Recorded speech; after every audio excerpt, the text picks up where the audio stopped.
ನಮಸ್ತೆ ಎಲ್ರಿಗೂ ವಿದ್ಯಾಸ್ ಕಿಚನಿಗೆ ಸ್ವಾಗತ. ಇವತ್ತು ನಾನು ಚಿಕನ್ ಸಾರು ಹೇಗೆ ಮಾಡೋದು ಅಂತ ನಿಮಗೆ ಹೇಳಿಕೊಡ್ತಿದ್ದೇನೆ. ಇದೊಂಥರ ಬೇರೆ ಟೈಪಲ್ಲಿ ಸ್ವಲ್ಪ ಆಯಿಲ್ ಹಾಕಿ, ನಾವು ಕೊಕೊನಟ್ ಆಯಿಲ್ ಹಾಕೋದು. ಕೊಕೊನಟ್ ಆಯಿಲ್ ನೀವು ಯಾವುದು ಆಯಿಲ್ ಸಹ ಹಾಕ್ಬೋದು. ನಾನು 1.5 kg ಚಿಕನ್ ತಗೊಂಡಿದ್ದೇನೆ. ಒಂದು 10-15 ಮೆಣಸು ಬೇಕು ಇದಕ್ಕೆ. ಇದಂದರೆ ತುಂಬ ಖಾರ ಇರುವುದಿಲ್ಲ, ಅಷ್ಟು ಬ್ಯಾಡಗಿ ಮೆಣಸು ಇರ್ತದೆ. ಒಳ್ಳೆ ಒಂದು 10-15 ಹಾಕಿ ಚೆಂದ ಮಾಡಿ ಹುರಿದು ತೆಗಿಬೇಕು. ಎಣ್ಣೆಯಲ್ಲಿ ಸರಿಯಾಗಿ ಹುರಿಬೇಕಾ ಮೆಣಸು. ಆನಂತರ ಅದಕ್ಕೆ ಆಮೇಲೆ ಎಣ್ಣೆಗೆ ಸ್ವಲ್ಪ ಒಂದು ನೀರುಳ್ಳಿ ಹಾಕಿ, ಒಂದು ನೀರುಳ್ಳಿ ಸಾಕು, ಮತ್ತು ಒಂದು 7-8 ಬೆಳ್ಳುಳ್ಳಿ ಹಾಕಿ ಅದಕ್ಕೆ ಅದು ಆಯಿಲಲ್ಲಿ ಸ್ವಲ್ಪ ಕಾಯಬೇಕು. ಆನಂತರ ಕರಿಬೇವು ಸೊಪ್ಪು ಹಾಕಿ ಸ್ವಲ್ಪ ಅಲ್ಲೇ ಫ್ರೈ ಮಾಡಿ. ಇದೆಲ್ಲ ನಮಗೆ ಮಸಾಲೆ ಕಡಿಲಿಕ್ಕೆ ಇದು ಸ್ವಲ್ಪ ಬಾಡಲಿ. ನೀರುಳ್ಳಿ ಮತ್ತು ಬೆಳ್ಳುಳ್ಳಿ ಇದೆಲ್ಲ ಸ್ವಲ್ಪ ಬಾಡಿದಂದರೆ ಇದು ಸಹ ನಾವು ಕಡಿಲಿಕ್ಕೆ ಒಟ್ಟಿಗೆ ಹಾಕಲಿಕ್ಕೆ ಸ್ವಲ್ಪ ಕಾಯಿಸಿದರೆ ಟೇಸ್ಟ್ ಒಳ್ಳೆ ಬರ್ತದೆ. ಹೀಗೆ ತೆಗೆದಿಡಿ. ಆನಂತರ ಅದಕ್ಕೇ 2 ಸ್ಪೂನ್ ಕೊತ್ತಂಬರಿ, 1 ಸ್ಪೂನ್ ಜೀರಿಗೆ, 1/2 ಸ್ಪೂನ್ ಮೆಂತೆ ಮತ್ತು ಕರಿಮೆಣಸು 1 ಸ್ಪೂನು ಇಷ್ಟನ್ನು ಹಾಕಿ ಸ್ವಲ್ಪ ಇದು ಗ್ಯಾಸ್ ಸಿಮ್ಮಲ್ಲಿ ಇಡಬೇಕು. ಅದು ಸ್ವಲ್ಪ ರೋಸ್ಟ್ ಆದದ್ದು ನಮಗೆ ಅದರ ಪರಿಮಳ ಬರಬೇಕು. ಅನಂತರ ಚಕ್ಕೆ 2 ತುಂಡು ಮತ್ತು ಲವಂಗ ಒಂದು 4-5, ಒಂದು ಏಲಕ್ಕಿ ಮತ್ತು ಅದು ಫುಲ್ ಬರ್ತದಲ್ಲ ಅದು ಒಂದು ತುಂಡು ಹಾಕಿ ಅದನ್ನು ಸ್ವಲ್ಪ ಹೊತ್ತು ಕಾಯಿಸಿ ತೆಗೀರಿ. ಆನಂತರ ಇದಕ್ಕೆ ನಾನು ಒಂದು ಇಡೀ ತೆಂಗಿನಕಾಯಿ ತಗೊಂಡಿದ್ದೇನೆ. ಅದರಲ್ಲಿ ಅರ್ಧ ತೆಂಗಿನಕಾಯಿಯನ್ನು ನಾನು ಹೀಗೆ ತುರಿದು ಅದನ್ನು ಸ್ವಲ್ಪ ಕಾಯಿಸಬೇಕು. ಸ್ವಲ್ಪ ಹಳದಿ ಪುಡಿ ಹಾಕಬೇಕು. ಇನ್ನೊಂದು ಅರ್ಧ ತೆಂಗಿನಕಾಯಿದು ಹಾಲು ತೆಗೆದಿಡಬೇಕು, ಅದು ಲಾಸ್ಟಿಗೆ ಹಾಕಲಿಕ್ಕೆ ಬೇಕಾಗ್ತದೆ.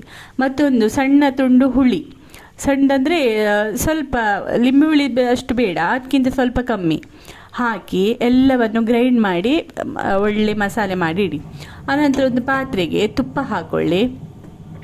ತುಪ್ಪ ಹಾಕಿ ಇದಕ್ಕೆ ಒಂದು ದೊಡ್ಡ ನೀರುಳ್ಳಿ ಇದ್ದರೆ ಒಂದು ನೀರುಳ್ಳಿ ಹಾಕಿ. ನಿಮಗೆ ನೀರುಳ್ಳಿ ಸ್ವಲ್ಪ ಜಾಸ್ತಿ ತಿನ್ನುವರು ಬೇಕಾದರೆ 2 ನೀರುಳ್ಳಿ ಸಹ ಹಾಕ್ಬೋದು. ನಾನು ಒಂದು ನೀರುಳ್ಳಿ ಇತ್ತು, ಅದನ್ನು ಹಾಕಿದ್ದೇನೆ. ದೊಡ್ಡದಿತ್ತು ನೀರುಳ್ಳಿ, ಒಂದು ನೀರುಳ್ಳಿ ಹಾಕಿದ್ದೇನೆ. ಇದು ಸ್ವಲ್ಪ ಕಾಯಲಿ, ತುಪ್ಪದಲ್ಲಿ ಕಾಯಲಿ. ಆನಂತರ ಕರಿಬೇವು ಹಾಕಿ ಅದು ಸಹ ಹಾಗೆಯೇ ತುಪ್ಪದಲ್ಲಿ ಕಾಯಬೇಕು. ಸ್ವಲ್ಪ ಕಲರ್ ಚೇಂಜ್ ಆಗಬೇಕು. ನಾವು ಚಿಕನ್ ಎಲ್ಲ ಮಾಡುವಾಗ ಈ ನೀರುಳ್ಳಿದೆಲ್ಲ ಕಲರ್ ಚೇಂಜ್ ಆದರೆ ಒಳ್ಳೆ ಆಗ್ತದೆ. ಇದಕ್ಕೆ ಚಿಕನ್ ಹಾಕಿ, ನಾನು ಚಿಕನ್ ತೊಳೆಯುವಾಗ ಹಳದಿ ಪುಡಿ ಹಾಕಿಯೇ ತೊಳೆದಿದ್ದೇನೆ, ಆಗ ಸ್ಮೆಲ್ಲೆಲ್ಲ ಹೋಗ್ತದೆ ಚಿಕನ್ನಿದ್ದು. ಇದನ್ನು ಚೆಂದ ಮಾಡಿ ಮಿಕ್ಸ್ ಮಾಡಿ ಆನಂತರ ಸಾಲ್ಟ್ ಹಾಕಿ ಉಪ್ಪು ಹಾಕಿ ಚೆನ್ನಾಗಿ ಕಲಸಿ ಸ್ವಲ್ಪ ಬೇಯಲಿಕ್ಕೆ ಇಡಿ. ಇದು ಅರ್ಧ ಬೇಯುವಾಗ ಉಂಟಲ್ಲ, ಸ್ವಲ್ಪ ಬೇಯಲಿ. ಅರ್ಧ ಬೇಯುವಾಗ ನಾವು ಕಡ್ದಿಟ್ಟ ಮಸಾಲೆಯಲ್ಲಿ 1 ಸ್ಪೂನು, ಒಂದು ದೊಡ್ಡ ಇದಿರ್ತದಲ್ಲ, ಸೌಟ್ ಇರ್ತದಲ್ಲ, ಅದರಲ್ಲಿ ಮಸಾಲೆ ಹಾಕಿ ಪುನಃ ಬೇಯಿಸಿ. ಅದು ಸ್ವಲ್ಪ ಬೇಯಲಿ. ಬೆಂದ ನಂತರ ನಾವು ಫುಲ್ ಮಸಾಲೆಯನ್ನು ಹಾಕಬೇಕು. ಅದು ಒಮ್ಮೆ ಹಾಕಿ ಒಂದು ಕುದಿ ಬರಲಿ.